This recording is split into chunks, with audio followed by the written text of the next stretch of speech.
बड़े विचित्र लीला।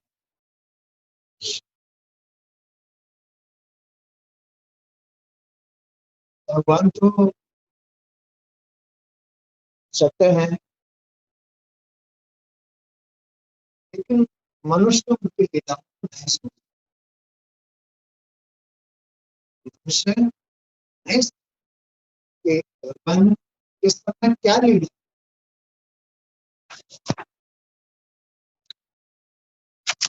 और उनकी जो लीला है बड़ी विचित्र लीला है, हर आदमी के साथ होती है। आदमी के साथ नहीं, हर जीव के साथ होती है, पूरे संसार में होती है। क्योंकि ये सब उनका ही तो नाटक है, हर आदमी के साथ उनका ही नाटक है।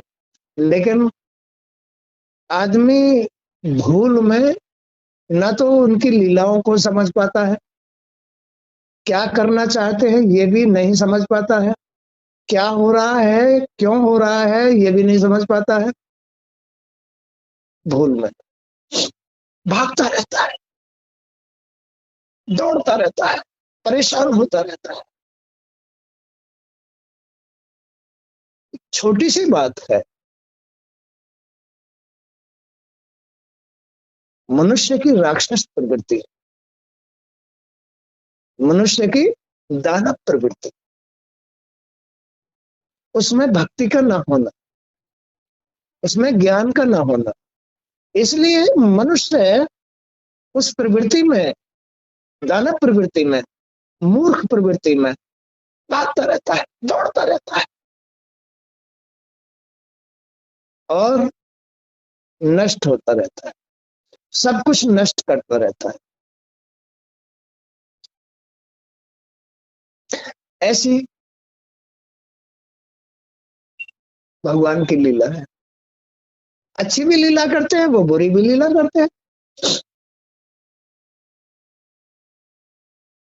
बुरी जगह के अनुसार बुरी लीला करते हैं, अच्छी जगह के अनुसार अच्छी लीला करते हैं।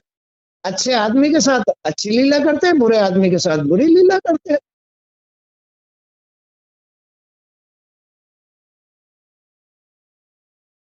बस उनकी लीलाएं हैं, कोई समझने वाला चाहिए। समझने के लिए अपने आप को संभालने की जरूरत है। बगैर अपने आप को संभाले नहीं समझ सकता उनकी लीला को, क्योंकि समझने वाले भी वही है। यही मनुष्य के साथ उन्होंने अपनी लीला लगाई है कि भाई ये सारी लीलाएं मेरी लीलाएं हैं, देखता हूं कि किसकी रचना कैसी है, किसकी प्रवृत्ति कैसी है, किसका स्वभाव कैसा है।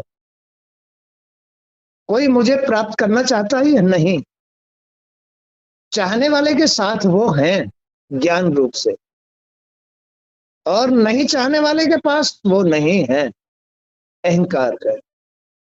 अहंकार से हमेशा उनको दुश्मनी रहती है। अहंकार से कभी प्रेम नहीं करते वो, अपने आपे से ही प्रेम करते हैं, सच्चाई से ही प्रेम करते हैं, बुराई से प्रेम नहीं करते।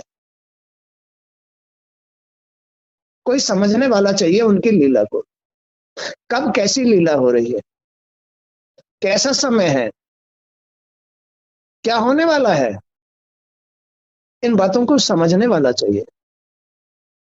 और समझने वाले वही हैं, वही समझते हैं, इसलिए वो अपने स्वभाव को बचाए रखने के लिए बुराई से बहुत दूर रहते हैं।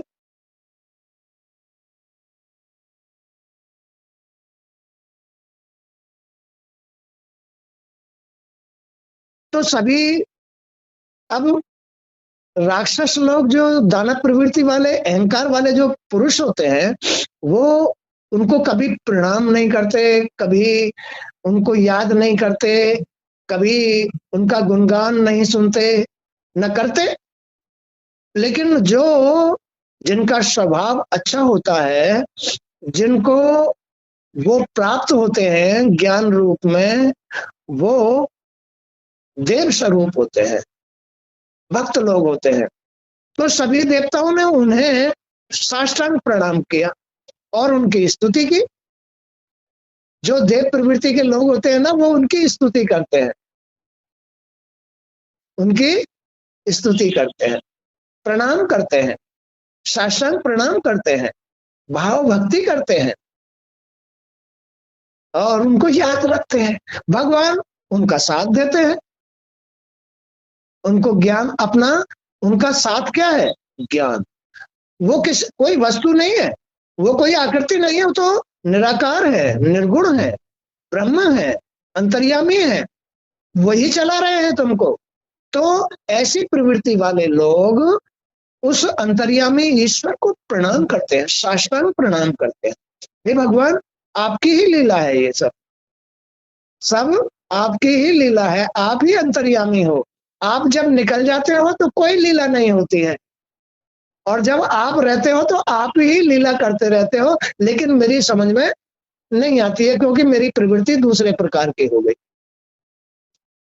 प्रभु अपना साथ दीजिए, अपनी कृपा रखिए, अपनी कृपा रखिए, अपना साथ दीजिए, मुझे नियमित रखिए, मुझे धर्म के साथ रखिए। प्रभु कहीं मैं भी वैसी प्रवृत्ति में न चला जाऊं, मुझ पर दया रखिए। तो देवताओं ने उन्हें साष्टांग प्रणाम किया, लेकिन दानव तो कभी प्रणाम नहीं करते सुतरे। वो तो उनकी बात भी नहीं सुनते, अपने अहंकार में ही रहते हैं, मैं ही हूं सब कुछ, सब कुछ मैं ही हूं। ऐसा खेल है, ऐसी लीला है, देख लो। अरे रचना तो उन्हीं की है, दानवों की रचना भी उन्हीं की है, मानवों की भी, उनकी देवों की रचना भी, सबकी रचना वही करते हैं। लेकिन देखो, अलग अलग प्रवृत्ति वाले लोग बन जाते हैं। देव प्रवृत्ति वाले, उनकी कृपा होती है, मानव प्रयास करते हैं, सज्जन भी बन जाते हैं, बेकार भी बन जाते हैं, दानव, राक्षस। तो ये सब अलग अलग लीलाओं का परिणाम है। ब्रह्मा जी ने कहा, जिनका जन्म, स्थिति और प्रलय से कोई संबंध नहीं है, और जो प्रकृति के गुणों से भी रहित हैं, तथा मोक्ष प्रदान करने वाले हैं, जो सूक्ष्म से भी सूक्ष्म हैं और अनंत हैं, उन ऐश्वर्यशाली प्रभु को हम नमन करते हैं। अब उन्होंने ही तो ब्रह्मा का निर्माण किया, उन्होंने ही शंकर भगवान का निर्माण किया, उन्होंने ही दानवों का, उन्होंने ही मानवों का, उन्होंने ही देवों का, उन्होंने ही इस संसार का निर्माण किया। लेकिन देखो, वो निर्माण करता कितने अनंत है और बहुत सूक्ष्म है, तुम्हारे मस्तिष्क में वास कर रहे हैं। उनकी लीला देखो, तुम्हारी आंखें खुल रही हैं, तुम्हें अकल दे रहे हैं, ज्ञान दे रहे हैं, तुम्हें सुनने की क्षमता दे रहे हैं, तुम्हें चखने की, बोलने की, तुम्हें जीने की, तुम्हें सोने की, उठने की, कर्म करने की, मेहनत करने की, अच्छा बुरा समझने की ताकत दे रहे हैं। कितने चमत्कारिक है भाई वो। अब वो ही है, सिर्फ उनकी तो लीला हो रही है, तो जीवन में कितनी महत्वपूर्ण लीला है उनकी, जो तुम्हें जीवन प्रदान कर रहे हैं। उनका एहसान मानना चाहिए, उनको रोज प्रणाम करना चाहिए, साष्टांग प्रणाम करना चाहिए, उनको नमन करना चाहिए, उनकी स्तुति करनी चाहिए, उनका गुणगान करना चाहिए। तो वो कितने खुश होंगे, बताओ, खुश होंगे नहीं होंगे? अंदर ही अंदर खुश होते हैं वो। तुम्हें पता तो तब चलेगा जब तुम उनकी शरण में होगे, तो तुम्हें पता चलेगा। अगर तुम उनकी शरण में नहीं है तो तुम्हें पता नहीं चलेगा। ऐसी लीला है उनकी। तो उनकी शरण में रहना चाहिए। उनकी शरण का अर्थ है कि तुम उनके विपरीत मत जाओ, उनके नियम से विपरीत मत जाओ। अगर तुम उनके नियम से विपरीत जाओगे, उनके स्वभाव से विपरीत जाओगे, तो तुम मूर्ख बन जाओगे, पागल बन जाओगे। इसलिए तुम उनकी शरण में रहो, उनकी स्तुति करो, उनका गुणगान करो, उनके नियम से रहो, उनके स्वभाव के अनुसार भोजन ग्रहण करो, नियम धर्म के अनुसार अपना जीवन निर्वाह करो। रोज उनकी स्तुति, सुबह अपना जल्दी उठो, शौच स्नान आदि ये सब उनके ही नियम है। नियम से रहो तो वो खुश होंगे, और जो तुम उनके नियम से विपरीत चले गए तो वो खुश नहीं होंगे। यही खेल है, वह यही लीला है। बस इस लीला के अनुसार ही अच्छा बुरा तैयार करते हैं, नरक स्वर्ग तैयार करते हैं, मोक्ष तैयार करते हैं, सब कुछ तैयार करते हैं। तो यहाँ यही ब्रह्मा जी कह रहे हैं कि जिनका जन्म, स्थिति और प्रलय से कोई संबंध नहीं है। ये तो जन्म मरण अच्छाई बुराई के अनुसार, अच्छी बुरी प्रवृत्ति के अनुसार तुम्हारे होते हैं, हमारे तुम्हारे होते हैं। जन्म मरण तो हमारे तुम्हारे होते हैं। भगवान के जन्म मरण नहीं होते, वो तो सदा अमर है। उसके जन्म से, मरण से, स्थिति से, प्रलय से कोई संबंध नहीं है। और जो प्रकृति के गुणों से रहित है, इस संसार में माया के गुणों से बिल्कुल दूर है। कैसी लीला है उनकी। उन्होंने सब कुछ बनाया है, अपने में से बनाया है, लेकिन इन सब से वो दूर है। तथा मोक्ष प्रदान करने वाले हैं जो सूक्ष्म से भी सूक्ष्म और अनंत है। अनंत भी है, सूक्ष्म भी है। देखो कितना बड़ा संसार है। अरे जरा सोच के देखो, तुम्हारे अंतर्यामी, तुम्हारे ईश्वर कितने महान हैं। तुम ऐसे गुरु की शरण में रहो, ऐसे गुरु की शरण में रहो जो अनंत हो, जो अनंत हो। ऐसे गुरु की शरण में रहो। उससे बाहर क्यों जाते हो? दुनिया में इधर उधर क्यों भागे डोल रहे हो? अपने गुरु की शरण में रहो, तुम्हें संभाल लेगा। गुरु ही संभालता है, बगैर गुरु के आदमी का जीवन नहीं संभलता है। गुरु तुम्हें उसका ज्ञान कराता है, उनमें और उसमें कोई बड़ा छोटा नहीं होता। जबकि भगवान गुरुओं का एहसान मानता है। क्या मानता है? कि तुमने मेरे अंश को मेरा अता पता बता दिया। भगवान इस बात का एहसान मानते हैं, गुरुओं का, ज्ञानी पुरुषों का, महापुरुषों का एहसान मानते हैं। तो जो सूक्ष्म से भी सूक्ष्म और अनंत हैं, हम उन ऐश्वर्यशाली प्रभु को नमन करते हैं। ऐश्वर्यशाली प्रभु को हम नमन करते हैं। हम अंतर्यामी को नमन करते हैं। हम अपने पार ब्रह्म परमेश्वर को नमन करते हैं। हमारे जीवन दाता को नमन करते हैं। हमारे इस संसार को रचने वाले को नमन करते हैं। हमें आनंद देने वाले को नमन करते हैं। हमें सब कुछ दिखाने वाले को नमन करते हैं। अरे वो बहुत बड़ा है, वो बहुत। अरे तो बड़े के साथ रहो। अरे तो छोटों के साथ रहने से क्या फायदा है? छोटे के साथ वही रहता है जो जितना छोटा होता है। छोटों के साथ वही रहता है जो जितना छोटा होता है। जितना छोटा होता है छोटों के साथ ही रहेगा। उसके अंदर ही तो अहंकार होता है। जो अपने जन्मदाता, ऐश्वर्यदाता, विधाता, परमात्मा को भूल जाता है, वही छोटा होता है। लेकिन जो उसका एहसान मानता है, जो उसकी शरण रहता है, जो उस ऐश्वर्यशाली आनंददाता को हर वक्त ध्यान रखता है, उसका एहसान मानता है, उसका गुणगान करता है, वो हमेशा सुख पाता है, आनंद पाता है। हे प्रभु, मुझे रचने वाले हे प्रभु, आप इस जगत के आदि, मध्य और अंत है। इस संसार के आदि भी है, अनंत चलता रहेगा। इसे मोक्ष देने वाले भी आप ही हैं और इसको चलाने वाले भी आप ही हैं। न जाने कब तक 84 लाख योनियों में घुमाता है ये ईश्वर। 84 लाख योनियों में घुमाता है। तो मुझे रचने वाले हे प्रभु, आप इस जगत के आदि, मध्य और अंत हैं। जिस प्रकार दावाग्नि अग्नि से झुलसता हुआ हाथी गंगा के जल में डुबकी लगाकर सुख और शांति का अनुभव करता है, वैसे ही आपके आविर्भाव से हम लोग परम सुखी और शांत हो जाते हैं। भगवान, देखा ना, मान लो एक हाथी, उसमें आग लग रही है, आग मतलब उसका मन अशांत है। हाथी जब मद में आता है ना, तो ये अग्नि की तरह, और जैसे आग जलती है ना, ऐसे हाथी बेचैन हो जाता है। हाथी की जो अग्नि है ना, बड़ी विराट होती है, बड़ी विकट होती है, उससे अग्नि सहन नहीं होती, तो वो नदी की तरफ भागता है।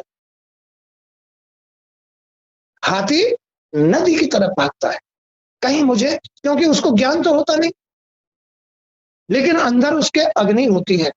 हाथी जैसी अग्नि किसी जीव के अंदर नहीं है, उससे वो अग्नि सहन नहीं होती है और वो नदी की तरफ भागता है डुबकी लगाने के लिए, तब जाके उसका मन शांत होता है। ऐसे ही हे प्रभु, हमें रचने वाले, ये संसार है आपकी माया, भी माया का संसार है। आपकी माया से जब हमारे अंदर हाथी की तरह अग्नि दौड़ती है तो हम आपकी शरण में जाते हैं, हम आपकी शरण में जाते हैं अग्नि को शांत करने के लिए, और हमारी अग्नि शांत हो जाती है। हम फिर सुख और शांति का अनुभव करते हैं। वैसे ही आपके आविर्भाव से हम लोग परम सुखी और शांत हो जाते हैं। हे स्वामी, हम लोग बहुत दिनों से आपके दर्शनों के लिए ललायित थे। हम लोग जिस उद्देश्य की पूर्ति के लिए यहाँ आए हैं उससे आप अंतर्यामी पूरी तरह से परिचित हैं। आप कृपा करके हमारी इच्छा को पूरा कीजिए। आप तो अंतर्यामी हैं, हम तो आपकी शरण आए हैं। प्रभु, आप तो हमारे अंतर्यामी हैं, सब कुछ जानने वाले हैं। आप तो सब कुछ, आपने तो ये सारी रचना रची है, हमको भी आपने रचा है, तो आप तो इसके अंतर्यामी है। कब क्या होने वाला है ये सब कुछ आपको पता रहता है। इसलिए हे प्रभु, हम आपकी शरण आए हैं, आप हमारी इच्छा पूरी कीजिए। अरे तो इस प्रकार उनसे नमन कीजिए, वो सब कुछ सुनते हैं, वो सबके अंतर्यामी हैं। इस संसार की अग्नि से झुलस के मत रह जाइए, संसार की अग्नि से झुलस के नहीं रह जाना चाहिए। अरे उसकी शरण में जाओ, नियम धारण करो, धर्म धारण करो, उसकी स्तुति करो, उसको प्रणाम करो, नमन करो, हाथ जोड़ो और भूल को उसके लिए क्षमा मांगो। है वो अपने आप सुन लेगा, अपने आप, तुम्हारे सुनाने से नहीं, वो अपने आप सुन लेगा, और अपने आप सुन लेगा तुम्हारी अग्नि शांत कर देगा। बोलो बात सही है? अपने आप सुनता है, अपने आप अग्नि शांत कर देता है अपनी रचना की। ऐसी लीला है भगवान की। तो इस प्रकार ब्रह्मा जी द्वारा भगवान की स्तुति करने पर सभी देवगण हाथ जोड़कर खड़े हो गए। उनकी स्तुति सुनकर और उनके आने का प्रयोजन जानकर भगवान ने मेघ के समान गंभीर वाणी में कहा, हे ब्रह्मदेव, हे शंकर जी, हे देवगण, तुम लोग सावधान होकर मेरी बात सुनो, इससे तुम्हारा कल्याण निश्चित रूप से होगा। अरे उनकी बात को सुनो, क्या प्रेरणा दे रहे हो, तुम्हारे अंदर ही तुम्हें प्रेरित करते हैं, उस बात को सुनो। क्या प्रेरित करते हैं? उस प्रेरणा, वो प्रेरणा ही ईश्वर की है। उस ईश्वर ने ही ब्रह्मा को रचा, देवगणों को रचा, शंकर भगवान को रचा, सबको रचा है उन्होंने। वो तुमको कह रहे हैं, तुम भी तो उन्होंने ही रचे हो, तो इसलिए वो तुमको कह रहे हैं कि तुम शांत हो जाओ और मेरी बात सुनो। माने मेरे अंदर, मैं तुम्हें प्रेरित कर रहा हूं, वो मैं ही करता हूं, तो तुम मेरी प्रेरणा को समझो। जब जैसी प्रेरणा तुम्हारे सामने आए तुम उस रास्ते पे चल जाओ, हो गया तुम्हारा कल्याण, हो गया तुम्हारा कल्याण। इसलिए तुम मेरी बात सुनो। हे ब्रह्मदेव, हे शंकर जी, हे देवगण, तुम लोग सावधान होकर मेरी बात सुनो, इससे तुम्हारा कल्याण निश्चित रूप से होगा, निश्चित रूप से होगा। क्योंकि मेरा बताया हुआ रास्ता कभी गलत नहीं होता, वो मोक्ष का रास्ता होता है, कल्याण का रास्ता होता है। केवल मेरी प्रेरणा को समझने का फर्क होता है। तो इसलिए सावधान होकर मेरी प्रेरणा को सुनो, मैं तुम्हें प्रेरित करता हूं। इस समय असुरों पर काल की कृपा है। इस समय असुरों माने राक्षसों पर काल की कृपा है। इसलिए जब तक तुम्हारे अभ्युदय और उन्नति का समय नहीं आता, तब तक तुम्हें दैत्य और दानवों से संधि कर लेनी चाहिए। दैत्य और दानवों से संधि, बुराई से भी संधि, ये सब मेरी लीला है, ये सब मेरी लीला है। अभी दैत्यों पर, बुराइयों पर काल की लीला, काल की कृपा है। इसलिए जब तुम्हें काल प्रेरित करे, काल तुमको बेचैन करे, तो तुम उससे संधि कर लो। संधि माने थोड़ी सी उनके साथ साथ चलो, उनकी बात मान के चलो, उनसे बैर मत करो। और जब तुम्हारे ऊपर अच्छा समय आएगा तो मैं अपने आप ही तुम्हारे पास आ जाऊंगा और डंडे लगवा दूंगा। और ये क्या लीला है? ये लीला है केवल मन और सोच की। जब तुम्हारे मन में अच्छाई आती है, कोई अच्छा समय आता है, तो तुम्हारा मन उसके साथ अच्छा हो जाता है। अच्छी बातें सुन करके तुम्हारी सोच सुधर जाती है, वही तुम्हारा अच्छा समय है। उससे ही ये दानव जो है ना, राक्षस जो है, भगवान डंडे लगा करके अपनी गदा से दूर भगा देते हैं, शत्रुओं को मार गिराते हैं। भगवान के ही भगवान के ही बस में है, और किसी के बस में नहीं है। नहीं, तुम अगर उनसे लड़ने के लिए खड़े हो गए ना, तो तुम्हें मार देंगे। बुराई मार देती है। इसलिए थोड़ा धैर्य रख करके समय का इंतजार करो, अपने अच्छे समय का इंतजार करो, कोई तुम्हारे मन को शांति दे दे, ऐसा समय आ जाए। अभी दानवों पर काल की कृपा है। जब दानवों पर काल की कृपा होती है ना, तभी वो निडर होकर के हंगामा करते हैं, बुराई फैलाते हैं। जब काल की कृपा होती है, तभी वो निडर होकर के उद्दंडी बन जाते हैं, उद्यमी बन जाते हैं, बेकार बन जाते हैं। उनकी बुद्धि भ्रष्ट हो जाती है, मन भ्रष्ट हो जाता है, सोच भ्रष्ट हो जाती है, उन्माद छा जाता है, उन्माद छा जाता है। और बस वो आगे पीछे नहीं देखते। वो भगवान का तो आता पता उनको है ही नहीं, अहंकार में वो उन्मादी हो जाते हैं। इसलिए उन पर काल की कृपा है। तुम अभी शांत हो जाओ, अभी तुम्हारा अच्छा समय आएगा, तुम उसका इंतजार करो। जब भी अच्छा समय आएगा, फिर मैं तुम्हारे साथ हूंगा। जब अच्छा समय आएगा, तो मैं तुम्हारे साथ हूंगा, और जब मैं तुम्हारे साथ हूंगा, तो उन दानवों की एक नहीं चलेगी। तुम चिंता मत करो।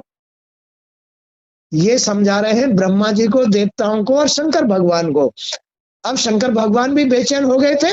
जैसे हाथी जो है ना, अग्नि जलने से बेचैन हो जाता है और नदी में डूबने के लिए, डुबकी लगाने के लिए जाता है, ऐसे ही शंकर भगवान, ब्रह्मा और देवता सभी बेचैन हो जाते हैं जब राक्षसों पर काल की कृपा होती है, बुराई प्रचंड होती है, और वो बस उन्मादी बन जाते हैं। तो ब्रह्मा को भी परेशान करते हैं, देवताओं को भी परेशान करते हैं, और शंकर भगवान को भी। उनका तो स्वभाव ही है,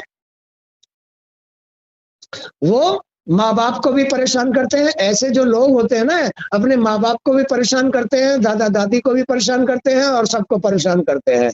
उन्मादी लोग, दानवी, जब काल की कृपा होती, काल की कृपा का मतलब काल के अधीन हो जाते हैं जब वो।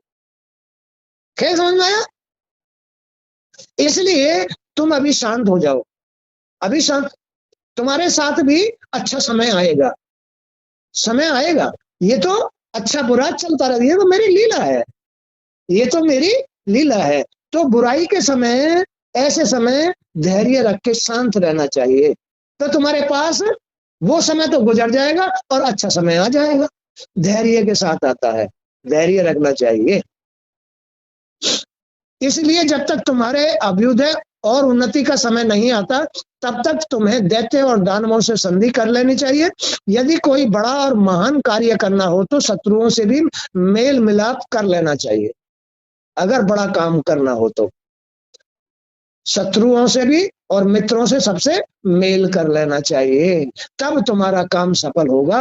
अन्यथा ये जो दानव है ना, ये तुम्हारे काम को बिगाड़ देंगे। मेल करके चलो। बाद बाद में काम बन जाने पर उनका साथ सांप और चूहे वाला बर्ताव कर लेना चाहिए। जब तुम्हारा काम बन जाए, छोड़ दो उनका साथ। इतना ही मतलब रखो कि तुम अपना काम बना लो, इतना ही मतलब रखो कि अपने काम को बिगड़ने मत दो। चूहे और सांप और चूहे का रिश्ता रखो, सांप और चूहे का रिश्ता रखो। अब उन्होंने उदाहरण देकर के समझाया है कि एक बार की बात है कि एक मदारी की पिटारी में, जिसमें सांप था, पिटारी में मदारी, मन में सांप। एक चूहा कहीं से घुसाया, एक बुराई कहीं से घुसाई, सांप को देखकर चूहा घबरा गया, सांप को देख करके चूहा बुराई घबरा गई। परंतु सांप ने उसे प्रेम से समझाया कि वह पिटारी में छेद कर दे। सांप ने कहा चूहे से, तू पिटारी में छेद कर दे, फिर हम दोनों उस छेद से भाग निकलेंगे, फिर हम दोनों उस छेद से निकल जाएंगे। पहले तो चूहे को सांप की बात पर विश्वास नहीं हुआ, परंतु फिर उसने पिटारी में छिद्र कर दिया। काम पूरा होते ही जब चूहा वहां से भागने लगा तो सांप उसे पकड़कर निकल गया। सांप ने अपनी युक्ति अपना ली, निकल गया। इसलिए अपने काम बनाने के लिए बुराई से भी प्रेम कर लो, नहीं तो बुराई काम बिगाड़ देगी, बुराई काम बिगाड़ देगी।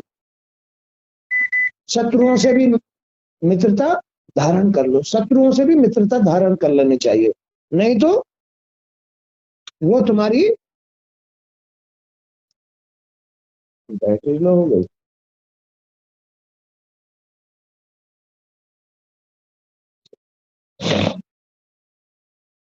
इसलिए अपना जीवन सरल करने के लिए, अपनी बात बनाने के लिए, क्योंकि बैर करने से मन और विचार खराब होते हैं, तो मेरी प्राप्ति नहीं होती है। तुम्हारा काम तो मैं बनाऊंगा, इसलिए मुझे बनाए रखने के लिए, अपने काम बनाने के लिए शत्रुओं से भी प्रेम कर लो, शत्रुओं से भी प्रेम कर लो, जिससे कि मेरा साथ न छूटे। मेरा साथ कब छूटता है? जब तुम्हारा मन और विचार मुझसे भिन्न होते हैं। इसलिए मैं तुमसे दूर ना हो जाऊं, शत्रुओं से भी प्रेम कर लो, तुम्हारा काम बन जाएगा, बनाने वाला तो मैं हूं ना। तो भगवान ने ये युक्ति बताई है।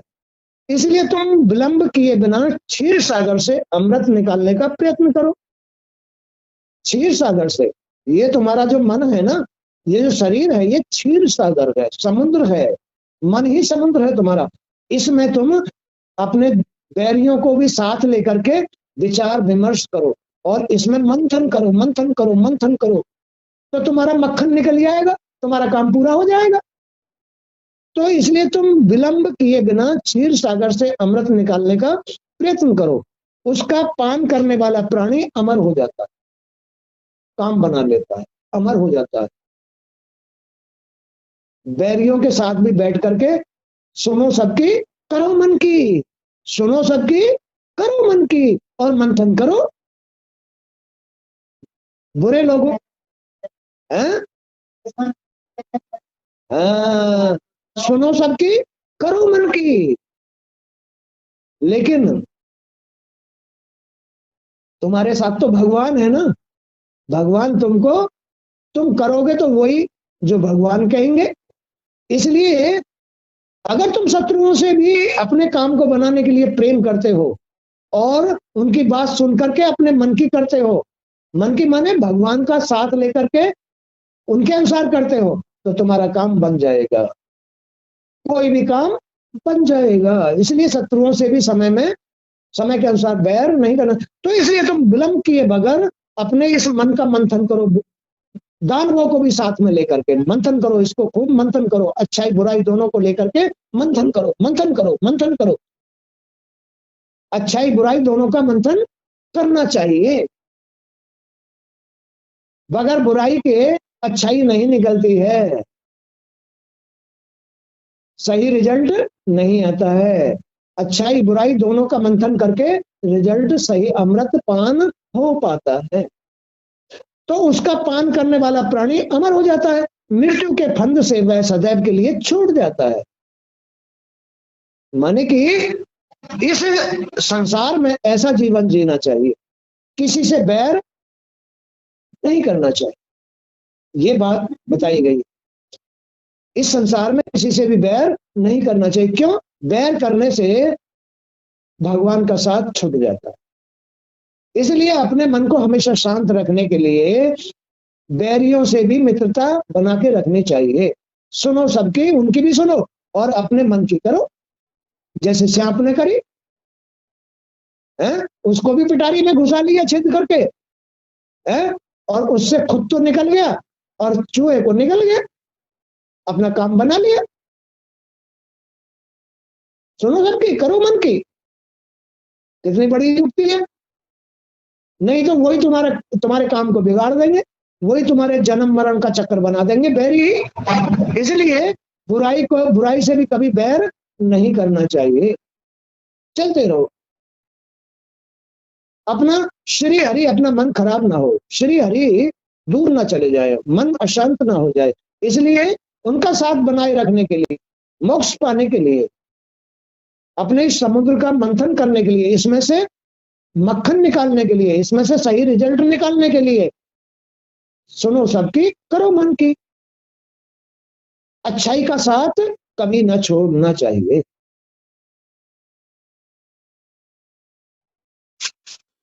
तो पहले तुम क्षीर सागर में सभी प्रकार की जड़ी बूटियां डाल दो, फिर मद्राचल की मथानी और वाश की नाक की नेति बनाकर मेरी सहायता से समुद्र का मंथन करो।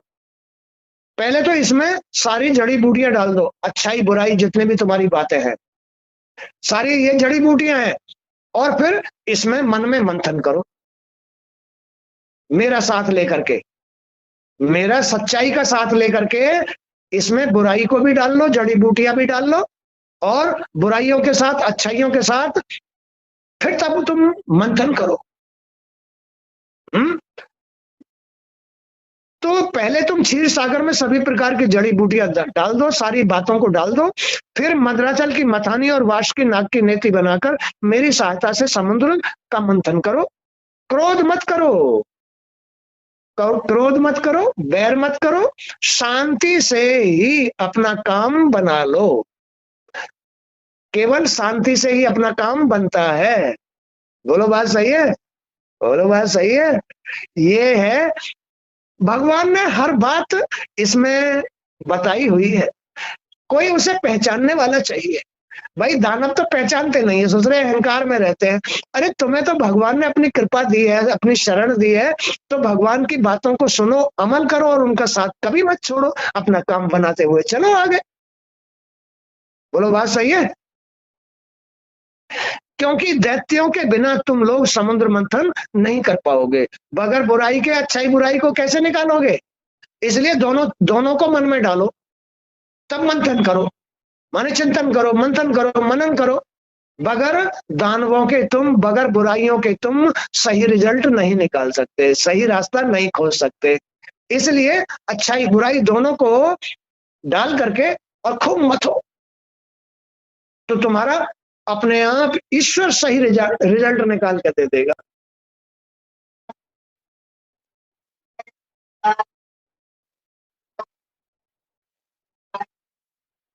हाँ, कि ये रास्ता अच्छा है, ये बात अच्छी है, या ये बात अच्छी है, सत्य अच्छा है या असत्य अच्छा है, तो तुम्हें ईश्वर सही जवाब दे देगा। जब तुम अपने मन में ये मंथन करोगे, सच्चाई का और असत्य का, सत्य का असत्य का, अच्छाई का बुराई का डाल करके जब मंथन करोगे किसी भी समय से, तो भगवान तुम्हें सही रिजल्ट दे देता है। इसलिए उनसे भी बैर मत करो, उन्हें भी अपने साथ रखो। प्रयत्न करना कि दैत्य लोग वाश की नाक के मुख की ओर रहें और तुम लोग पूंछ की ओर रहो। वाश की नाक यानी शांत मन, तुम शांत होने चाहिए, और वो मुख की तरफ माने अग्नि, उनके अंदर तो अग्नि रहती है, दूसरों के अंदर, उनके अंदर तो अग्नि, लेकिन तुम शांत रहना, तुम शांति से बस मंथन करके रिजल्ट निकाल लेना। मैं तुम्हें सही रास्ता दे दूंगा और उनको नहीं दूंगा। क्या बात समझ में आई? तुम तो अपना मन शांत रखना और उनके अंदर अग्नि झुलसने देना। माने कि तुम तो पूंछ की तरफ रहना और उनको जो है उनके मुंह की तरफ कर देना। ठीक है, तो हमेशा आदमी को अच्छाई बुराई दोनों को मन में डाल करके मंथन करना चाहिए, और उस मंथन में भी क्या करना चाहिए, बुराई को मुंह की तरफ, माने कि अग्नि झुलस न देनी चाहिए, उनको कुछ मत कहो, खाली तुम अपने शांत मन से सुनते रहो, तो मैं तुम्हें सही बचाव सही निर्णय दे दूंगा। खेल समझ में आ गया? समुद्र मंथन से पहले कालकूट विष निकलेगा। मंथन से पहले तो जो बुराई है ना, वो तुम्हें बड़ी और विष निकाल के देगी, मन में से ही विष निकाल के देगी, बड़ा विष उंगलेगा। और जब तुम शांति से सुनते रहोगे तो फिर वो विष जो है निकल जाएगा, तब मक्खन निकलता है। वो मक्खन क्या कौन निकालता है? वो भगवान ही मक्खन बन के आता है, तुम्हारा ज्ञान बन के आता है, तुम्हारा फैसला बन के आता है, तुम्हारा समाधान बन के आता है, तुम्हारा कल्याण बन के, मोक्ष बन के आता है। शांति से सुनो, बुरे समय में भी धैर्य शांति के साथ में समय को गुजारना चाहिए, तो तुम्हारा सही रिजल्ट आ जाएगा। बुरे समय में भी आदमी को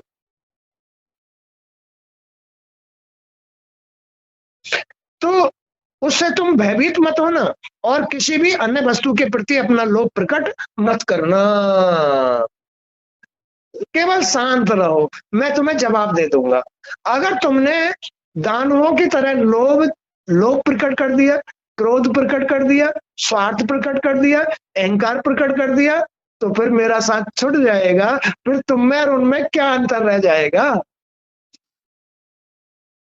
खेल समझ में आया? फिर तुम में और उनमें क्या अंतर रह जाएगा? इसलिए सही रिजल्ट अमृत लेने के लिए तुम शांत रहना, तुम क्रोध मत करना, वो चाहे कुछ भी कहे, तुम शांत रहना, तुम क्रोध मत करना, तुम स्वार्थ मत करना, तुम अहंकार मत करना, बस बाकी मैं देख लूंगा, बाकी मैं देख लूंगा। ऐसे हैं अंतर्यामी। फिर सोच रहे दानव जो है ना, अपने आप पिट पिटा के चले जाते हैं। उसमें से सब कुछ निकलता है, हीरे जवाहरात लक्ष्मी और सब निकल जाती है, सब कामधेनु गाय निकल जाती है, इच्छाओं को पूरी करने वाली गाय प्रकट हो जाती है, कामधेनु गाय।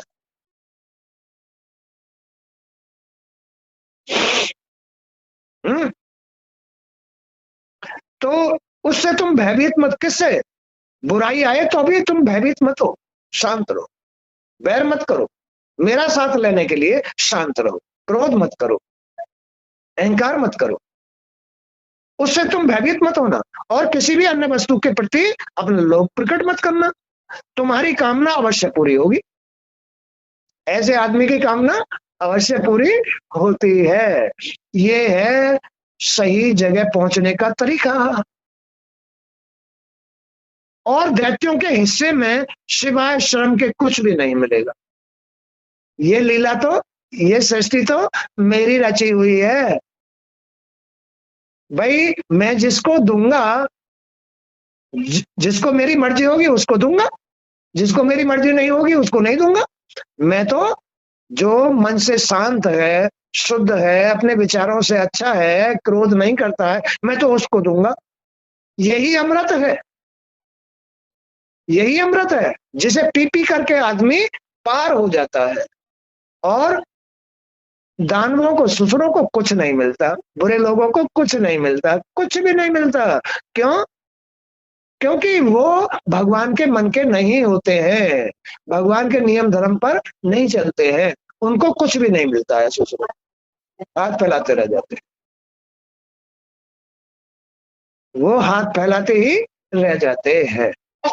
इसलिए मानव को सच्चाई के साथ चल करके शांत मन, शुद्ध मन और शुद्ध विचारों से बुराई को साथ लेकर के चिंतन मनन मंथन करना चाहिए, और भगवान की प्रेरणा से आगे बढ़ते रहना चाहिए। भगवान उसी आदमी को प्रेरित करता है अपने रास्ते पर, जो मन से शांत और विचारों से शुद्ध होता है, उसको ही आगे बढ़ाता है। दानवों को कुछ नहीं मिलता है, केवल श्रम ही मिलता है उनको, मेहनत, वो मेहनत करके ही रह जाते हैं, काम उनके नहीं बनते हैं, क्योंकि काम बनाने वाला तो मैं हूं ना। उनके जीवन खराब ही रहते हैं, अशांति रहते हैं। तो इस प्रकार सभी को भगवान आशीर्वाद देते हैं और उनका कल्याण करते हैं। वो अंतर्यामी हैं, अंतर्यामी हैं, वही लीला करने वाले लीलाधर हैं, जिनको पुरुषोत्तम कहते हैं, नारायण कहते हैं, जिनको पार ब्रह्म परमात्मा कहते हैं। वो सबका न्याय करते हैं, उन सबको दुख सुख देते हैं उनके ही अनुसार, और जन्म मरण मोक्ष आदि सब उनके ही हाथ में होता है। ये सब कुछ न्याय करके, देवताओं को आशीर्वाद देके, अमृत देके अंतर ध्यान हो जाते हैं। ये भी मत सोचो कि वो तुम्हारे पास खड़े रहेंगे ना, अंतर ध्यान छप जाएंगे, तुम्हें प्रेरित करके छप जाएंगे। बस तुम अपना काम बना लो, वो तो तुम्हारा काम बनाने के लिए आए थे, बना लो अपना काम। तो हमेशा इस बात का ध्यान रखना चाहिए, तब उसका जीवन उनके साथ पार होता है, नहीं तो दानवों की तरह अटक के रह जाता है। खाली श्रम करके ही, श्रम ही हाथ लगता है और कुछ नहीं लगता उनको। तो आज का सत्संग भी यहीं तक। जय श्री कृष्ण, जय श्री कृष्ण, जय श्री कृष्ण।